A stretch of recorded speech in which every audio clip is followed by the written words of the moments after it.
কারণ আল্লাহর ওলি যারা হয় তাদের যে সমস্ত গুণাবলী তার ভিতরে একটা গুণ আল্লাহর ওলিদেরকেও যদি প্রশংসা করে এটাও মনে রাখে না। কেউ যদি আল্লাহর ওলিদের বিরুদ্ধে খেয়ে যায় বন্ধুরা আমার এটাও ওনারা মনে রাখেন না।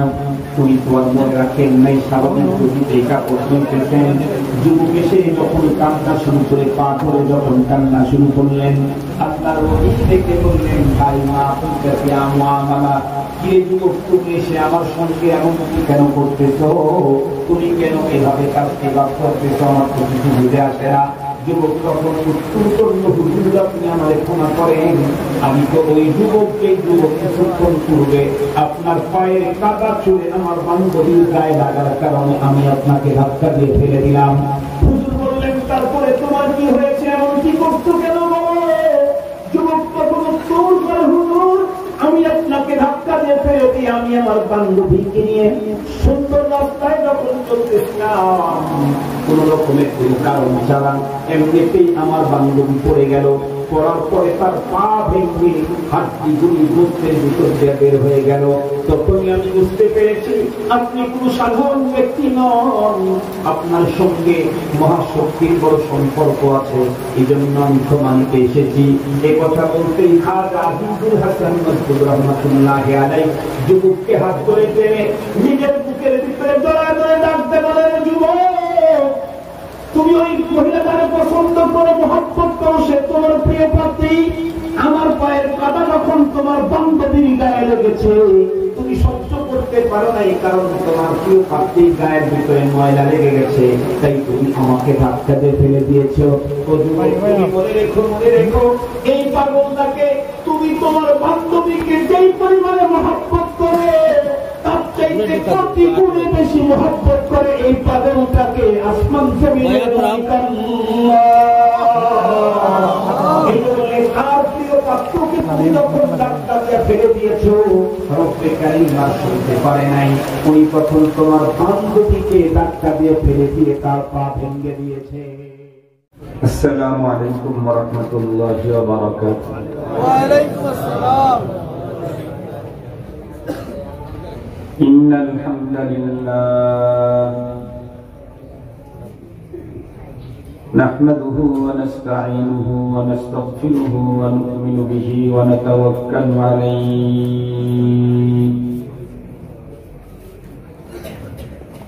ونعوذ بالله من شرور أنفسنا ومن سيئات أعمالنا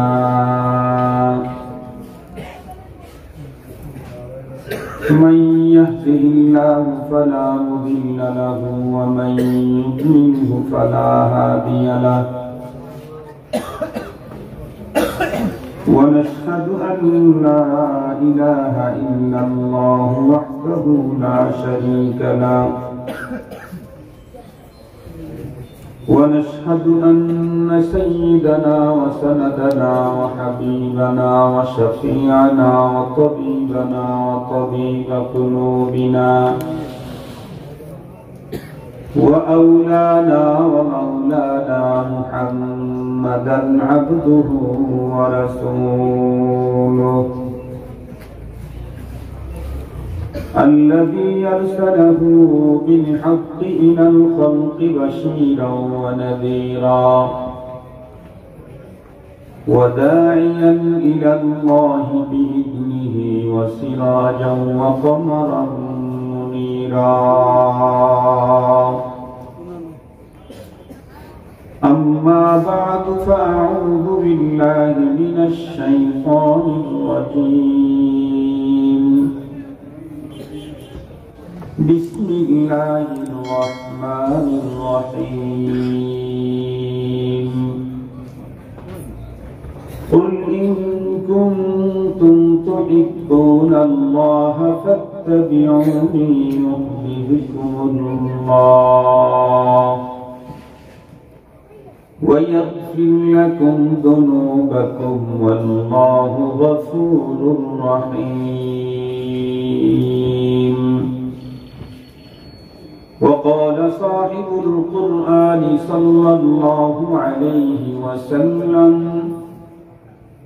لا يؤمن أحدكم حتى يكون هواه تبعا لما جئت به أو كما قال عليه الصلاة والسلام صدق الله مولانا العظيم وصدق رسوله النبي الأمي الكريم ونحن على ذلك لمن الشاهدين والشاكرين والذاكرين والحمد لله رب العالمين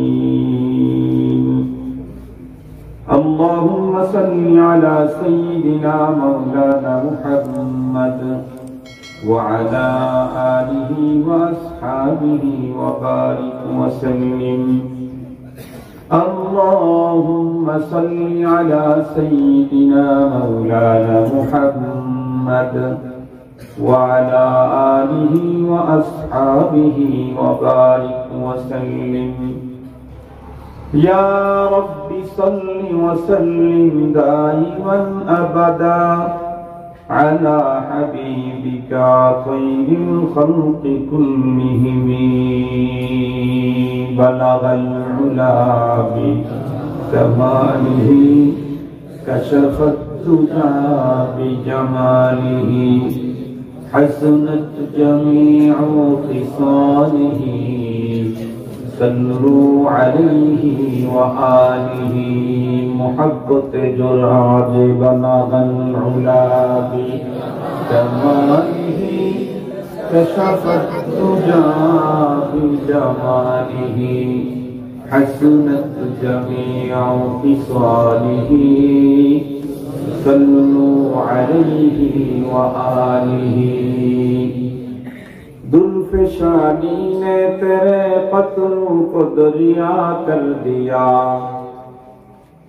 دلفشانی نے تیرے قطروں کو دریا کر دیا دل کو روشن کر دیا آنکھوں کو بینا کر دیا دل کو روشن کر دیا آنکھوں کو بینا کر دیا خود نہ تھے جو راہ پر اوروں کے ہادی بن گئے خود نہ تھے جو راہ پر عالم کے ہادی بن گئے کیا نظر تھی جس نے مردوں کو مسیحا کر دیا کیا نظر تھی جس نے مردوں کو مسیحا کر دیا معزز و محترم خدکار সিলেট বিশ্বনাথ পীরের বাজার সিরাতুন নবী সাল্লাল্লাহু আলাইহি ওয়াসাল্লাম উদযাপন কমিটি 10 ঘর ইউনিয়নের ইন্তেজামে আয়োজিত 2 দিন ব্যাপী 20তম সালানা সিরাতুন নবী মহাসমাবেশ সম্মেলনের প্রথম দিনের আখিরি অধিবেশনের শ্রদ্ধাভাজন সম্মানিত সভাপতি মুআজ্জাজ হযরত বুজুর্গ উলামায়ে কেরাম বিভিন্ন দিনী মাদ্রাসা থেকে আগত আজিজ তালাবা বিভিন্ন গ্রাম অঞ্চল এবং দূর দারাজের এরিয়া থেকে সমাগত সম্মানিত সুধী সর্বপ্রথম আল্লাহ পাকের দরবারে আলিশানে লাখো কোটি শুকর যে মহান সত্তা আমাদের হায়াতকে দীর্ঘায়িত করে আজকের এই মুহূর্ত পর্যন্ত সুস্থ সবল রেখে দুনিয়ার হাজার ঝামেলাকে পিছনে ফেলে রেখে দ্বীনের নিসবতে মহানবী সাল্লাল্লাহু আলাইহি ওয়াসাল্লামের মহব্বতে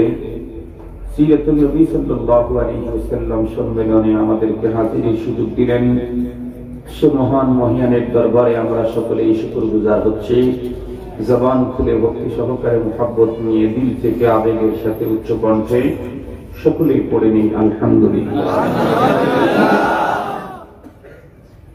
সম্মানিত উপস্থিতি আপনারা সম্ভবত ক্বাবলাল আসর অথবা বাদাল আসর থেকেই হযরত উলামায়ে কেরামদের জবান থেকে অত্যন্ত গুরুত্বপূর্ণ দ্বীনি দিক নির্দেশনামূলক আলোচনা শুনতেছিলেন মাহফিলের পর্যায়ে আল্লাহ পাক আমাকে আপনাদের খিদমতে উপস্থিত করে দিয়েছেন আমিও মহান আল্লাহ পাকের উপরে পূর্ণ আস্থা রেখেই তার কালামে মাজিদ থেকে একখানা আয়াতে কারিমা তেলাওয়াত করেছি। মহানবী সাল্লাল্লাহু আলাইহি ওয়াসাল্লামের অসংখ্য অগণিত হাদিস মুবারাকা থেকে একখানা হাদিস পাঠ করেছি। আল্লাহ পাক যদি আমাকে তৌফিক দান করেন, তার দয়া যদি শামিলে হাল হয়, তিলাওয়াতকৃত আয়াত এবং কথিত হাদিসকে সামনে নিয়ে সংক্ষিপ্ত সময়ে কিছু জরুরি দ্বীনি আলোচনা আপনাদের খেদমতে পেশ করব।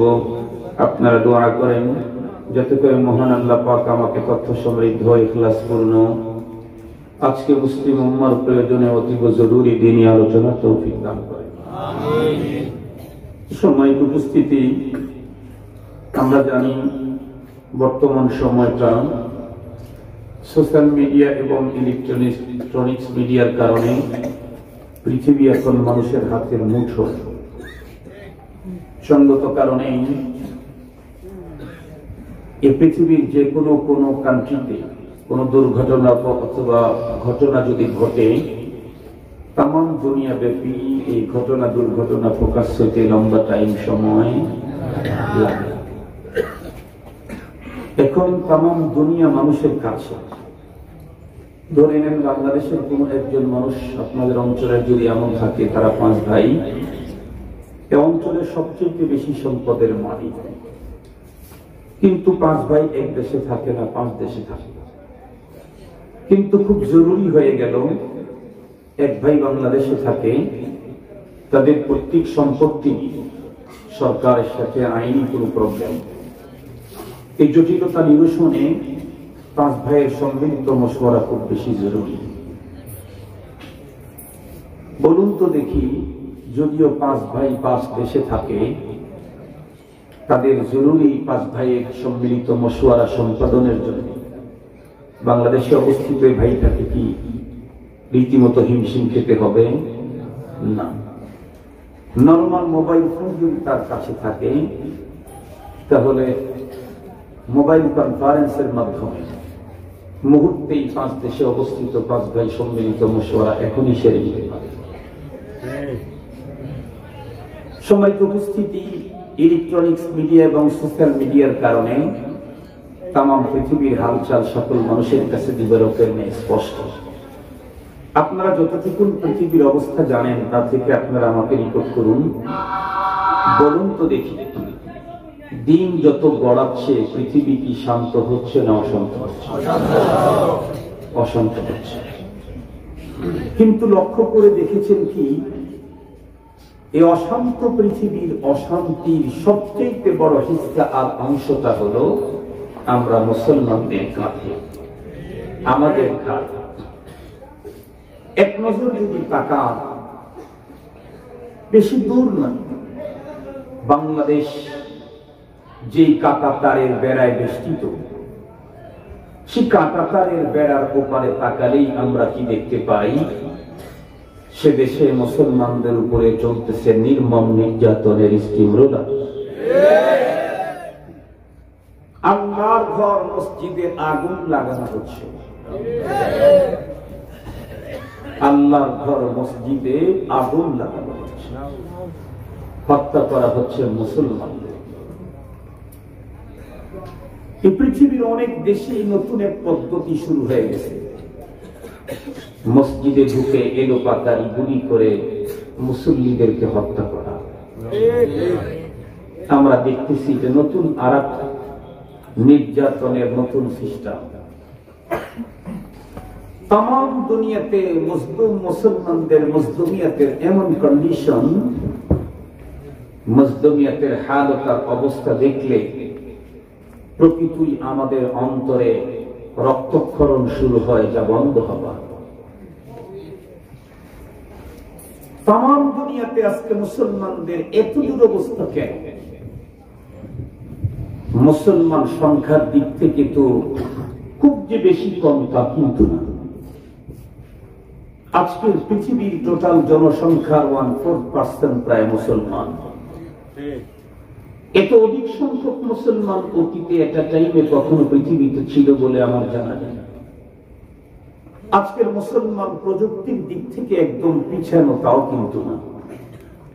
আজকে পৃথিবীর মুসলমান সম্পদের দিক থেকে একদম দৃঢ় পজিশন তাও না। আজকের পৃথিবীর মুসলমান শিক্ষা দীক্ষার দিক থেকে অনেক পিছিয়ে, তাও না। আজকে পৃথিবীর মুসলমান অস্ত্রের দিক থেকে শূন্য কোঠায়, তাও না। আমরা নিজেরাই তো বহুবার দেখেছি, পার্শ্ববর্তী ইন্ডিয়া যদি 2টা পারমাণবিক পরীক্ষা চালাতো, পাকিস্তান চালাইতো 5টা। দেখেন না, পাকিস্তান চালাইতো 5টা। কি বুঝায়? অস্ত্র শস্ত্রের দিক থেকে আমরা অন্যদের তুলনায় সৈন্যের কোঠায়, সব দিক থেকেই তো উন্নত। কিন্তু বর্তমান পৃথিবীর মুসলমানদের মজলুমিয়াতের হালত দেখলে মনে হয় যে আমাদের কোন অভিভাবক নাই, আমরা অভিভাবকহীন। আমরা আমাদের সমাজের ভিতরে লক্ষ্য করে দেখেছি, যাদের অভিভাবক থাকে না তাদেরকে যে কেউ দুঃখ দেয়, ধাক্কা দেয়, আঘাত করে। যাদের অভিভাবক থাকে তাদেরকে কেউ দুঃখ ধাক্কা দেওয়ার সাহস পায় না। বিশেষ করে অভিভাবক যদি পাওয়ারফুল হয়, দাপটের হয়, তাহলে তার অধীনস্থ লোকদেরকে কেউ দুঃখ ধাক্কা দিবে তো দূরের কথা, রাঙ্গা চোখে চোখ ফেলে তাকাবার সাহস করে না। তাহলে আমরা মুসলিম জাতি, আমরা কি অভিভাবকহীন? আমাদের কি কোন অভিভাবক নেই? আমাদের তো অবশ্যই অভিভাবক আছে। বলুন তো দেখি, আমাদের সর্বোচ্চ অভিভাবক কে? আল্লাহ যে আমাদের অভিভাবক, এই ঘোষণা আমরা দেই নাই, আল্লাহ নিজেই দিয়েছেন। আল্লাহু ওয়ালিয়ুল্লাযীনা আমানু ইউখরিজুহুম মিনাজ-যুলুমাতি ইলান-নূর। আল্লাহ পাক বলেন, আল্লাহ হলেন ঈমানদারদের অভিভাবক। পক্ষান্তরে যে কাফেরদের দাপট আজকে দুনিয়ায়, তাদের কন্ডিশন কি? আল্লাহ পাক বলেন, ওয়া আন্নাল কাফিরিনা লা মাওলা লাহুম। আল্লাহ পাক বলেন, কাফেরদের কোনো গার্ডিয়ানই নেই, ওদের কোনো অভিভাবকই নেই, ওরা লাওয়ারিস। আমাদের অভিভাবক আছে, ওদের নেই। আমাদের যিনি অভিভাবক, উনি কি পাওয়ারলেস না পাওয়ারফুল? পাওয়ারফুল। কি পরিমাণে তার পাওয়ার? আল্লাহ পাক বলেন, ইন্নামা আমরুহু ইযা আরাদা শাইআন আন ইয়াকুলা লাহু কুন ফায়াকুন। কাদেরে কুদরত তুদারি হরচ খাহি আপনি, মুর্দারা তু জান বখশি জিন্দারা বেজাকুনি। তরফতুল আইনে জাহা পর হম জানাত, কসনমি ইয়ারদ কে আজাদম জানাত, কসনমি ইয়ারদ কে আজাদম জানাত। আল্লাহ পাক বলেন, আমার ক্ষমতা, আমি কোনো কিছু করতে চাইলে গ্রুপিং, লবিং, মিটিং, মিছিল, মশওয়ারা কোনো কিছুর দরকার পড়ে না, কোন বললেই তা হয়ে যায়। সুবহানাল্লাহ, সুবহানাল্লাহ। এত বড় ক্ষমতা ধর আমাদের গার্ডিয়ান, যার ক্ষমতা সম্পর্কে বলেন ফাআলুল লিমা ইউরিদ। আল্লাহ পাক বলেন, আমি যা খুশি তাই করি, যখন খুশি তখন করি, যেমনে খুশি তেমনে করি। আমার কর্মে বাধা সৃষ্টি করার ক্ষমতা কারো নাই। উনি কি করেন তাও বলেছেন, তুলিজুল লাইলা ফিন নাহারি ওয়া তুলিজুন নাহারা ফিল লাইল ওয়া তুখরিজুল হাইয়া মিনাল মাইয়িতি ওয়া তুখরিজুল মাইয়িতা মিনাল হাইয়ি ওয়া তারযুকু মান তাশাউ বিগাইরি হিসাব। আল্লাহ পাক বলেন, আমি কি করি? আমি দিনকে রাত করি, রাতকে দিন করি। আমি জীবন্তকে মেরে ফেলি, মরাকে জীবন দান করি। আমি যাকে খুশি তাকে হিসাব ছাড়া সম্পদের মালিক বানাই। আল্লাহ পাক কাউকে সম্পদের মালিক বানাইতে চাইলে বিদ্যাও লাগে না, বুদ্ধিও লাগে না। বিদ্যাও লাগে না, বুদ্ধিও লাগে না। কাম আকিলিন আকিলিন আয়াত মাযাহিবুহু ওয়া জাহিলিন জাহিলিন তালকাহু মারযুকা হাযা আল্লাযী তারাকাল আওহামা হায়রাতান ওয়া সায়য়ারাল আলিমান নাহরিরা জিন্দিকা ওয়া সায়য়ারাল আলিমান নাহরিরা জিন্দিকা। আমাদের জীবনেই তো দেখলাম কত অশিক্ষিত, চূড়ান্ত অশিক্ষিত গণ্ডমূর্খ এ পরিমাণ সম্পদ আল্লাহ পাক তাদেরকে দিয়েছেন, যাদের অধীনে চাকরি করে আমেরিকা, লন্ডন, জাপান থেকে ডিগ্রি আনা লোকেরা। এই বড় বড় ডিগ্রিধারী লোক অশিক্ষিত মানুষটাকে স্যার স্যার বলতে বলতে ঠোঁটের কন্ডিশন জটিল হয়ে যায়। আমাদের জীবনে চলার পথে সমাজে কত মানুষকে দেখলাম বুদ্ধি কিছু নাই, হাবা গোবা, বুদ্ধি কিছু নাই, হাবা গোবা টাইপের, কিন্তু প্রচুর সম্পদ। আর একজনের বুদ্ধির অভাব নাই, কিন্তু দিন যায় না, রাখতে হয় না, দিন যায় না, রাখতে হয় না। মালিক বলেন আমি যারে খুশি তারে হিসাব ছাড়া সম্পদ দেই, এটা আমার ক্ষমতা, এটা আমার শক্তি। আমার মালিকের রাজত্ব কত বড়। লাহু মা ফিস সামাওয়াতি ওয়া মা ফিল আরদি ওয়া মা বাইনাহুমা ওয়া মা তাহতাস সারা। আল্লাহ পাকের রাজত্বের পরিধি। আল্লাহ পাক বলেন সাত আসমান সাত জমিন, আসমান জমিনের মাঝে এবং জমিনের অভ্যন্তরে যা আছে সবই তো আমার, সব জায়গায় রাজত্ব আমার। তাবারাকাল্লাযী বিয়াদিহিল মুলকু ওয়া হুয়া আলা কুল্লি শাইইন কাদির। বরকত ওই সত্তা যার হাতের ভিতরে টোটাল রাজত্ব। এত বড় ক্ষমতাধর, এত বড় পাওয়ারফুল, এত বড় বিশাল রাজত্বের অধিকারী, উনি আমাদের গার্ডিয়ান, উনি আমাদের গার্ডিয়ান, উনি আমাদের অভিভাবক। ওনার মতো গার্ডিয়ান অভিভাবক থাকতে আজকে আমাদের মুসলমানদের এমন করুণ কন্ডিশন কেন? সম্মানিত হাজির, মনে রাখবেন, মনে রাখবেন, কেউ কারো আপন হলেই তার কাছ থেকে ভালোবাসা পাওয়া যায় না। ভালোবাসা পেতে চাইলে তার জন্য নির্ধারিত কিছু ওয়ে আছে। ঠিক বললাম না? ঠিক বললাম? কেউ কারো দল করে তাই বলে সে সবসময় সব ক্ষেত্রে তাকে ভালোবাসা দেখাইতে পারে না। ভালোবাসা নিতে চাইলে তার জন্য কিছু ওয়ে আছে। সে নির্ধারিত ওয়ে থেকে যদি ছিটকে পড়ে যায় তাহলে তাদের দশা কি হয় ওয়াজ আর বক্তৃতা করা দরকার নাই। বাংলাদেশের বর্তমান রাজনৈতিক অবস্থা দেখলেই বোঝা যায়, সম্রাট আর পাপিয়ার দিকে নজর করলেই বোঝা যায়। সম্রাটের তো চিনি না, ভুলে গেছেন? পাপিয়াকে তো চিনছেন, পাপে পাপে জরাজীর্ণ, পাপে পাপে জরাজীর্ণ সম্রাট। সারা ঢাকা শহরের এমন কোন এরিয়া নাই যে এরিয়াতে সম্রাটের ছবি। আমি ঢাকা শহরে জুমার নামাজ পড়ে অনেক আর্থিক ভাবতাম ছেলেটা কি। আপনারা তার ইতিহাস, তার বর্তমান অবস্থা আপনাদের সামনে দিবালোকে স্পষ্ট। সরকারি দল করলে হলে কি হবে? সরকার তাদেরকে রক্ষা করতে চাইলে, তাদেরকে সহযোগিতা করতে চাইলে এর জন্য একটা ওয়ে আছে।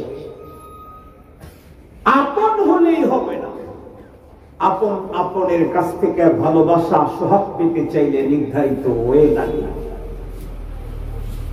সরকারি দল করলেই যেমন জেল, জরিমানা আর রিমান্ড থেকে যেমন রক্ষা পাওয়া যায় না, ইমানদার হইলেই তেমন জাহান্নামের আগুন এবং ইহকালীন জীবনের লাঞ্ছনা থেকে রক্ষা পাওয়া যায় না। এগুলি থেকে রক্ষা পেতে চাইলে, মালিকের মায়া পেতে চাইলে নির্ধারিত রাস্তায় আসতে হবে। নির্ধারিত রাস্তায় আসতে হবে। আমরা প্রত্যেকেই জানি, কেউ যদি কারো কাছ থেকে কিছু পেতে চায়, তাহলে তার জন্য সবচেয়ে সহজ রাস্তা হলো তার প্রিয় হতে হবে। ঠিক বললাম? আপন ভাই যদি ভাইয়ের প্রিয় না হয়, ভাইয়ের কাছ থেকে সুবিধা সে পায় না। অনেক দূরের লোক, বিদেশের লোক, কিন্তু সে যদি ভাইয়ের প্রিয় হয়, সে অনেক কিছু পায়। আমরা মালিক, আসমান জমিনের মালিক, আমাদের গার্ডিয়ান মহান রব, তার কাছ থেকে কিছু পেতে চাইলে আমরা তার প্রিয় হতে হবে। ঠিক বললাম? আমরা তার প্রিয় হতে হবে। আমরা যদি মহান মালিকের প্রিয় হতে পারি, তাহলে উনি তো এমন গার্ডিয়ান, উনি তো এমন অভিভাবক, যার চোখ তামাম পৃথিবীর সর্বত্রই, যার ক্ষমতা সর্বত্রই, যার পাওয়ার সর্বত্রই, যার পাওয়ারের উপরে আর কোনো পাওয়ার নাই। আমি আমার বাবার যদি প্রিয় সন্তান হই, আমাকে যদি কেউ আঘাত করে, এ সংবাদ বাবা পেতে দেরি হবে, তার বিরুদ্ধে অ্যাকশন নিতে আমার বাবা দেরি করবে না। আমাদের রব তো এমন গার্ডিয়ান, যার কাছে সংবাদ পৌঁছাইতে হয় না, মালিকের কাছে সংবাদ পৌঁছাইতে হয়। وَيَعْلَمُ مُسْتَقَرَّهَا وَمُسْتَوْدَعَهَا كُلٌّ فِي كِتَابٍ مُبِينٍ। আমি কোথায় সফররত অবস্থায় থাকবো, কোথায় ইকামত করব, সব আল্লাহ পাকের জানা, সবকিছু তার চোখের সামনে।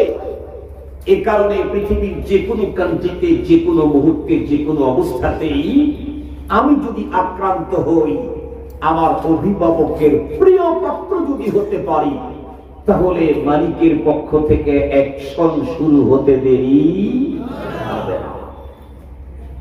আমাদের অভিভাবক তো এমন, লা তাখুযুহু সিনাতুন ওয়ালা নাওম, যিনি কখনো রেস্টেও যান না।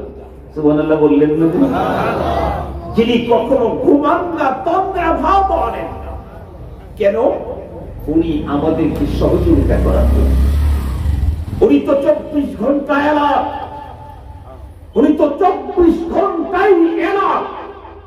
উনি আমাকে আপনাকে সহযোগিতা করতে চায়, কিন্তু ও মালিকের সহযোগিতা পেতে চাইলে মালিকের প্রিয় হতে হবে। মালিকের প্রিয় হওয়ার জন্য সহজ একটা পথ আপনাদের খেদমতে আজকে বলব, মাত্র ওয়ান ওয়ে, একটাই মাত্র পথ। এই পথ যে কেউ অবলম্বন করবে, সে মালিকের প্রিয় হয়ে যাবে। আমি জিজ্ঞেস করতে চাই, মহান মালিকের প্রিয় হতে আমরা কে কে চাই? শুধু আমরা কেন, তাম পৃথিবীর যত কালিমাওয়ালা আছে, প্রত্যেকেই মহান মালিকের প্রিয় হতে চায়। আল্লাহ, তুমি আমাদেরকে তোমার প্রিয় হওয়ার তৌফিক দান করো। আমিন।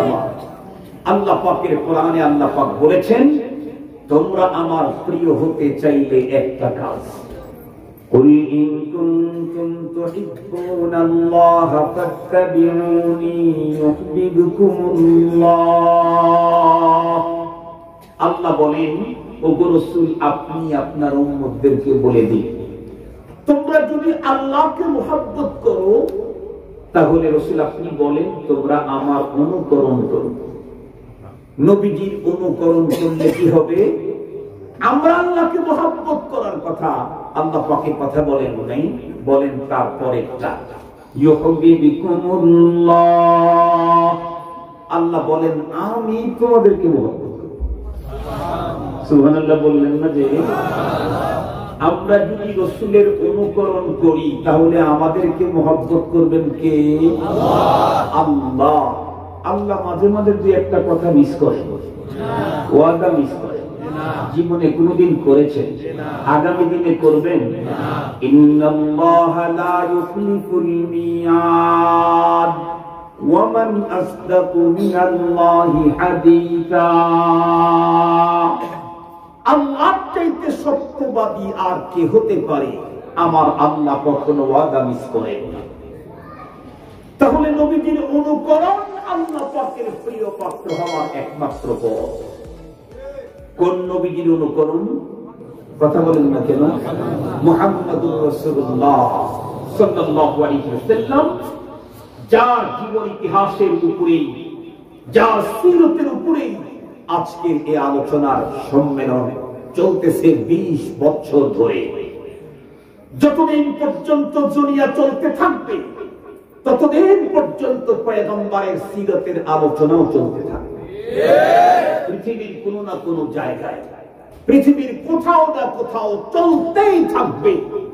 যতদিন পর্যন্ত আসমান জমিন থাকবে ততদিন পর্যন্ত আমার পয়গম্বরের নাম থাকবে, তার রিসালাতের সাক্ষী থাকবে।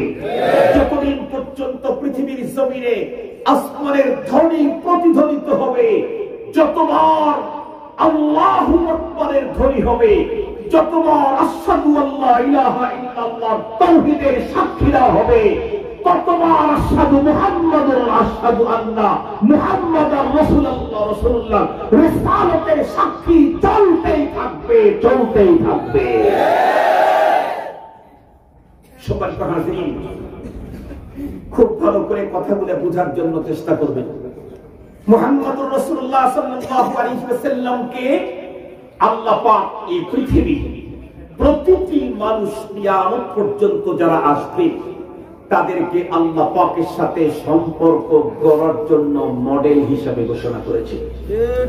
লাকাদ কানা লাকুম ফি রাসূলিল্লাহি উসওয়াতুন হাসানাতুন লিমান কানা ইয়ারজুল্লাহ।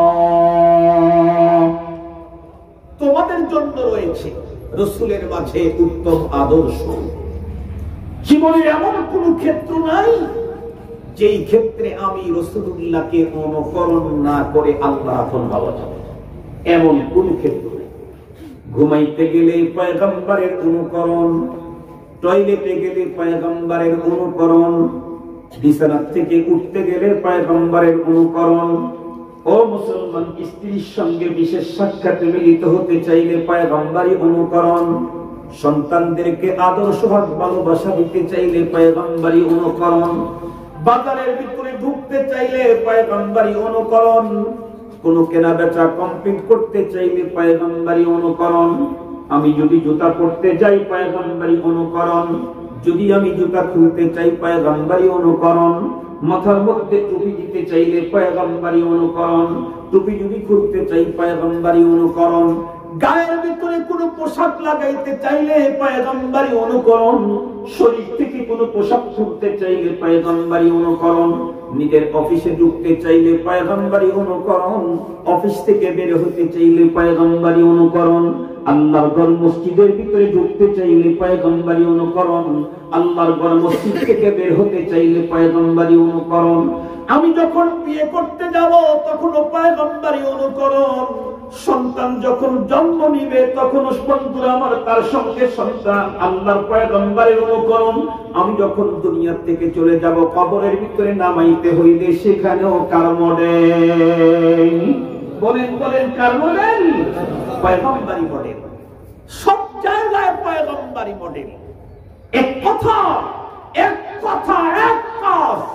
পৃথিবীর কেউ আল্লাহর প্রিয় পাত্র হতে চাও তাহলে মুহাম্মদুর রাসূলুল্লাহ অনুকরণ করে যাও। নবীজির অনুকরণ ছাড়া, তার সুন্নতের সাথে সাজা ছাড়া আল্লাহ পাকের প্রিয় হওয়া যায় না। আমি যদি জীবনের সব ক্ষেত্রে নবীজির সুন্নতের অনুকরণ করতে পারি, তাম দুনিয়া আমাকে চয়েস না করলেও আমি একজনের প্রিয় পাত্র, সে কে? আল্লাহ। আর একটু জোরে বলেন আল্লাহ। মুহতারাম হাজিরিন, আপনাদের কি ধারণা তাম দুনিয়া যদি আমাকে পুষ্পমল্লতে জিন্দা কবর দেয় আর আসমানের মালিক যদি বলে তোকে আমার চয়েস না, তাহলে তো আমি কুকুর শুকুরের চাইতে অনিকৃষ্ট। আর দুনিয়া দুনিয়ার সকল মানুষ যদি আমাকে থুতু ছুঁড়ে 5 বার গোসল করায় থুতু দিয়ে, কিন্তু আসমানের মালিক যদি বলে তোকে আমার চাই কাবা, তাহলে থুতুকে আমি কোনোই তোয়াক্কা করি না। কসম কাবার মালিকের, আমি কাবা। মুসলমান ভাইরারে আমার কথাগুলা দিল দিয়ে বুঝবেন,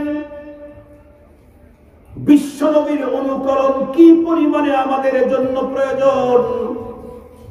আমরা প্রত্যেকেই জানি আমাদের পয়গম্বরের উপরে কিয়ামত পর্যন্ত এই পৃথিবীতে আর কোন পয়গম্বরের আগমন, একটু জোরে বলেন, ঘটবে নাকি? একজন মাত্র পয়গম্বর দুনিয়াতে আসবেন, কিন্তু উনি কি পয়গম্বর হিসাবে আসবেন? মুসলমান উনি আসার পরে বন্ধুরা আমার, উনি কি ওনার শরীয়ত অনুযায়ী দুনিয়াতে চলবেন? ওনার শরীয়তের দাওয়াত মানুষদেরকে দিবেন নাকি? খুব সহজ ভাবে বুঝবেন, একজন মাত্র পয়গম্বর পৃথিবীতে আসবেন, যিনি প্রথম সারির পয়গম্বর হযরতে ঈসা আলাইহিস সালাম। উনিও যখন পৃথিবীতে আসবেন, মুহাম্মদুর রাসূলুল্লাহ সাল্লাল্লাহু আলাইহি ওয়াসাল্লামের এই বন্ধুরা আমার উম্মতদের এই যুগে উনি পুরাতন প্রথম শ্রেণীর পয়গম্বর হওয়ার পরে উনি ওনার পয়গম্বরি ফর্মুলা দুনিয়ার ভিতরে বন্ধুরা আমার বাস্তবায়ন করার সুযোগ ওনার নাই। ওনাকে আমাদের পয়গম্বরের রীতিনীতি সুন্নতের অনুকরণ করে যেতে হবে। ও মুসলমান, তাহলে কি বুঝলাম? অতীতের একজন পয়গম্বর, সেও যদি আমার পয়গম্বরের অনুকরণ করতে হয়, তাহলে আমাদেরকে সেই আখিরি পয়গম্বরের অনুকরণ করা ছাড়া গতি কেমনে? পুরাতন একজন প্রথম সারির পয়গম্বর উনি আসবেন। পয়গম্বর তো অবশ্যই উনি, কিন্তু ওনার পয়গম্বরি, ওনার শরীয়তের কোন হুকুম নিজেও পালন করবেন না, মানুষদেরকে তার শরীয়তের দাওয়াত দেবেন না, দাওয়াত দিবেন মুহাম্মদুর রাসূলুল্লাহ সাল্লাল্লাহু আলাইহি ওয়াসাল্লামের শরীয়তের। এখানে একটা কথা আপনাদেরকে জ্ঞাতার্থে জানানো খুব বেশি জরুরি। মনে রাখবেন, সকল নবী রাসূলগণের ধর্ম একটা, তার নাম হলো ইসলাম। সকল নবী রাসূলগণের ধর্ম কয়টা? একটু জোরে বলেন, তার নাম কি? ইসলাম। আমাদের দেশটার নাম কি? বাংলাদেশ। এই দেশটা পরিচালনার জন্য যে সংবিধান আছে, যে নিয়ম নীতি আছে, ওগুলাকে বলা হয় সংবিধান, তাই না? কথা বলেন না কেন? দেশের নাম বাংলাদেশ, দেশ পরিচালনার পদ্ধতির নাম হলো সংবিধান।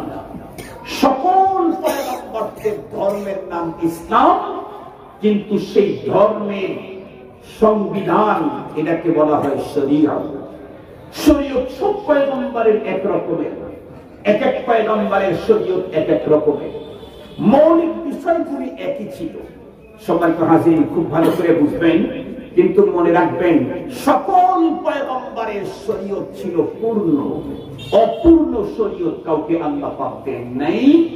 পূর্ণ শরীয়ত ছিল আমাদের নবীকে যেটা দেওয়া হয়েছে, এটা হলো পরিপূর্ণ। আল-ইয়াউমা আকমালতু লাকুম, আমাদের শরীয়ত কামেল না, আকমাল। সকল নবীর শরীয়ত পূর্ণ, আমাদের নবীর শরীয়ত হলো পরিপূর্ণ। বলেন তো দেখি, পরিপূর্ণর পরেও আরো কিছু আছে কি? পূর্ণর পরে পরিপূর্ণ আছে, পরিপূর্ণর পরেও তো আর কিছু নাই। পরিপূর্ণর পরে যেহেতু আর কিছু নাই, এজন্য মুহাম্মদুর রাসূলুল্লাহর শরীয়তের পরে আর কোন শরীয়ত নাই। সম্মানিত হাজিরিন, মুহাম্মদুর রাসূলুল্লাহর নবুয়তের পরে আর কোন নবুয়ত নাই। আমার রাসূল শ্রেষ্ঠ রাসূল, আমার রাসূল সর্বশেষ রাসূল, খাতামান নবিয়্যিন। এমন শ্রেষ্ঠ রাসূল, এমন শ্রেষ্ঠ রাসূল, এমন খাতামান নবিয়্যিন, শুধু উম্মতদেরকেই তার অনুকরণ জরুরি তা না, অতীতের কোন রাসূল আসবেন তো তাকেও ওনার অনুকরণ জরুরি। সম্মানিত হাজিরিন, যেহেতু অতীতের রাসূলেরও তার অনুকরণ জরুরি, এ কারণেই নতুন কোন রাসূল আমদানির কোন সুযোগ নাই। একটু জোরে বলেন। পুরাতন নবী যদি আমার রাসূলের শরীয়তে চলতে হয় তো নতুন নবীর আমদানির সুযোগ কোথায়? আমাদের ঢাকা শহরে না, ঢাকা শহরে ফকিরদের এরিয়া ভাগ আছে, ফকিরদের এরিয়া ভাগ আছে।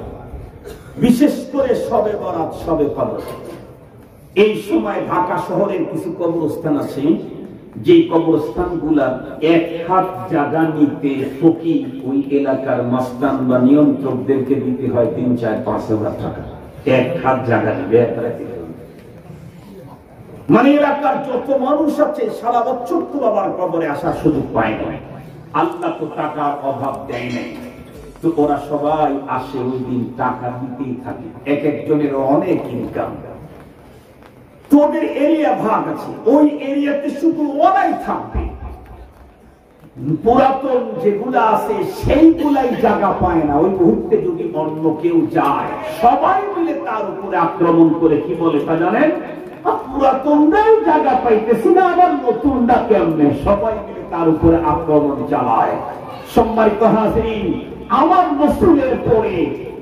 রাসূলের পরে পুরাতন নবী আসলে সে তার শরীয়ত অনুযায়ী চলতে পারে না। এর মধ্যে যদি কেউ নতুন নবুয়তের দাবি করে তাহলে তার উপরে আক্রমণ করা ছাড়া আর কোনো গতি থাকে না।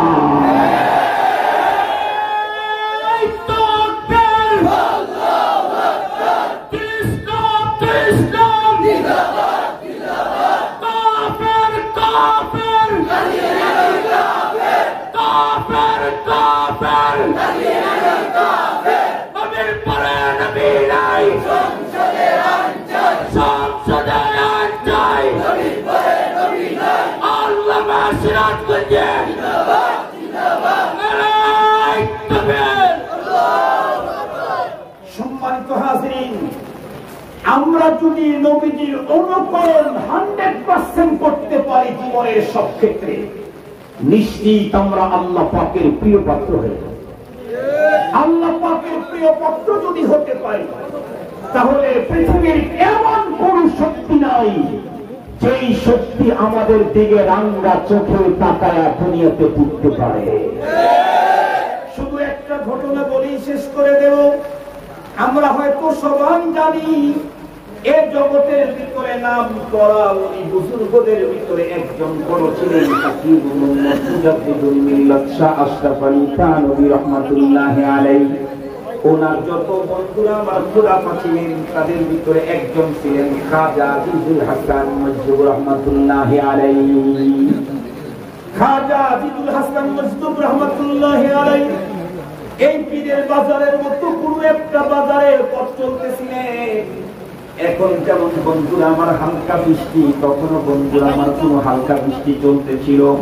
বৃষ্টির পরে যখন আল্লাহর বান্দা বন্ধুরা আমার পথ ধরে চলতেছিলেন, উনি যেহেতু বুজুর্গ আল্লাহওয়ালা, আমরা আমাদের জীবনে এমন অনেক বুজুর্গদেরকে রেখেছি যেই বুজুর্গরা পথ চলতে কখনোই কান করে ডান দিকে বাম দিকে তাকায় তাকায় পথ চলতেন না, বরং নিজের চোখ কাটে নিম্নগামী করে চলতে চলতে বন্ধুরা আমার নিজের পিঠটা পর্যন্ত বাঁকা হয়ে গেছে।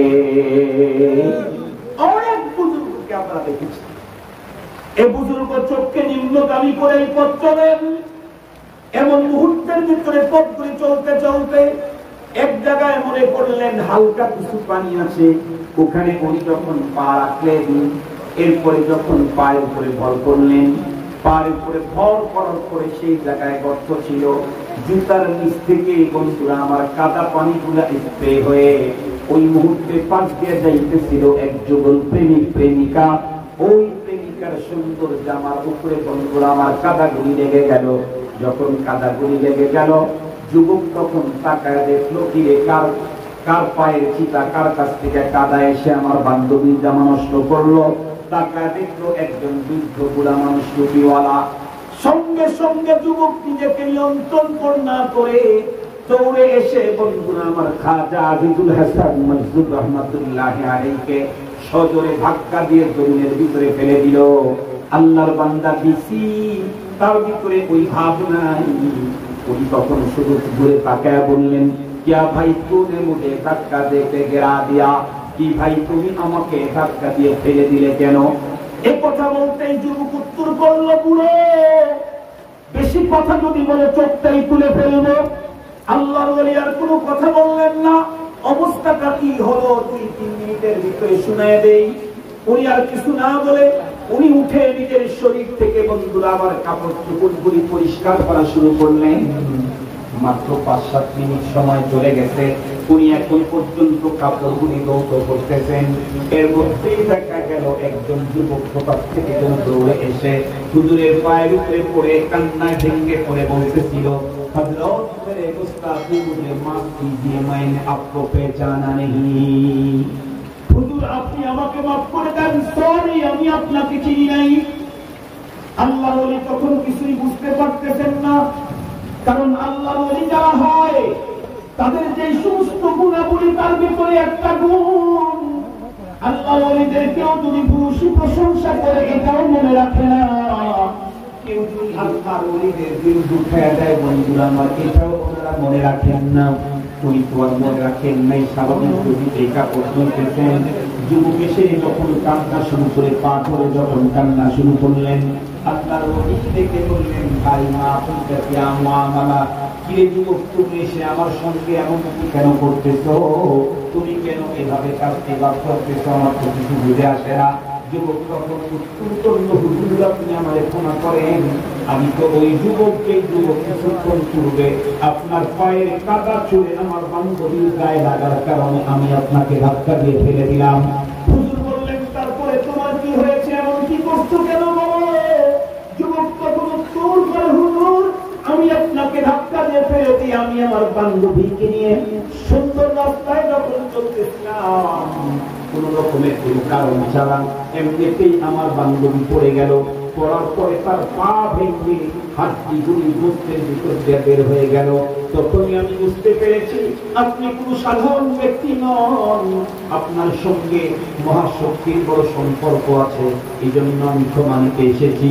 এ কথা বলতেই খাজা আজিজুল হাসান মজদুর রহমাতুল্লাহি আলাইহি যুবককে হাত ধরে টেনে নিজের বুকের ভিতরে জড়ায় ধরে ডাকতে বলেন, যুবক তুমি ওই মহিলাটাকে পছন্দ করো, মহব্বত করো, সে তোমার প্রিয় পাত্রী। আমার পায়ের কাদা যখন তোমার বান্ধবীর গায়ে লেগেছে তুমি সহ্য করতে পারো নাই, কারণ তোমার প্রিয় পাত্রীর গায়ের ভিতরে ময়লা লেগে গেছে, তাই তুমি আমাকে ধাক্কা দিয়ে ফেলে দিয়েছো। তুমি মনে রেখো এই পাগলটাকে তুমি তোমার বান্ধবীকে যেই পরিমাণে মহব্বত করে তার চাইতে কোটি গুণে বেশি মহব্বত করে এই পাগলটাকে আসমান জমিনের মালিক আল্লাহ। এই জন্য তার প্রিয় পাত্রকে তুমি যখন ধাক্কা দিয়ে ফেলে দিয়েছো, রব্বে কারীম আর শুনতে পারে নাই। উনি তখন তোমার বান্ধবীকে ধাক্কা দিয়ে ফেলে দিয়ে তার পা ভেঙে দিয়েছে। এই জন্য মুসলমান সহজ কথা বলতেছিলাম, আজকে তামাম দুনিয়ার মুসলমানদের কন্ডিশন বড় জটিল। এরপর থেকে যদি আমরা বেরিয়ে আসতে চাই, একটাই মাত্র পথ, জীবনের সব ক্ষেত্রে মুহাম্মদুর রাসূলুল্লাহর অনুকরণের মাধ্যমে যদি আমরা আল্লাহ পাকের প্রিয় পাত্র হয়ে যাই, দুনিয়ার যত বড় পাওয়ার শক্তি থাকুক না কেন, আমাদের দিকে ভাঙ্গা চোখে তাকাইলে আমাদের অভিভাবক আল্লাহ তার চোখটা টেনে তুলে ফেলবে।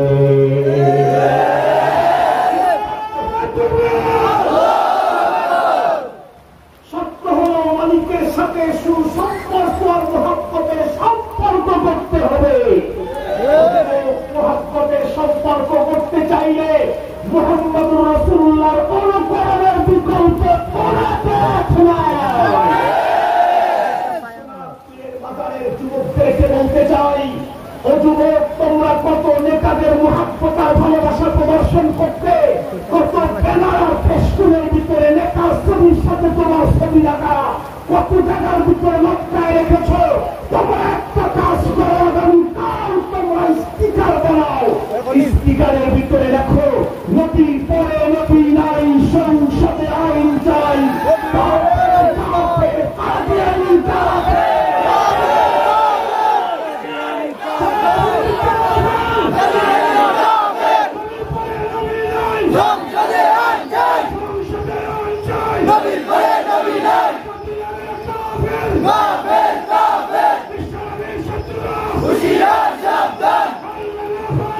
জিন্দাবাদ জিন্দাবাদ জিন্দাবাদ জিন্দাবাদ জিন্দাবাদ জিন্দাবাদ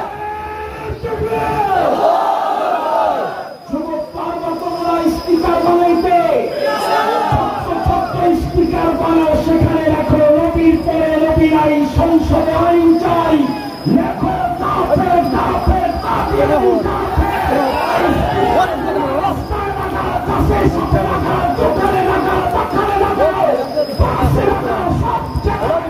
সরকারকে জানা দাও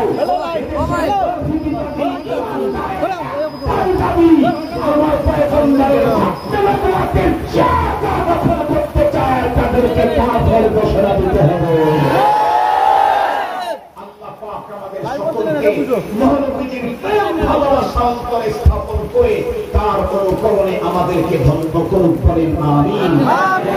আলহামদুলিল্লাহি রাব্বিল আলামিন, আলহামদুলিল্লাহি রাব্বিল আলামিন, ওয়াসসালাতু ওয়াসসালামু আলা والصلاة والسلام على سيد الأنبياء والمرسلين وعلى آله وأصحابه أجمعين.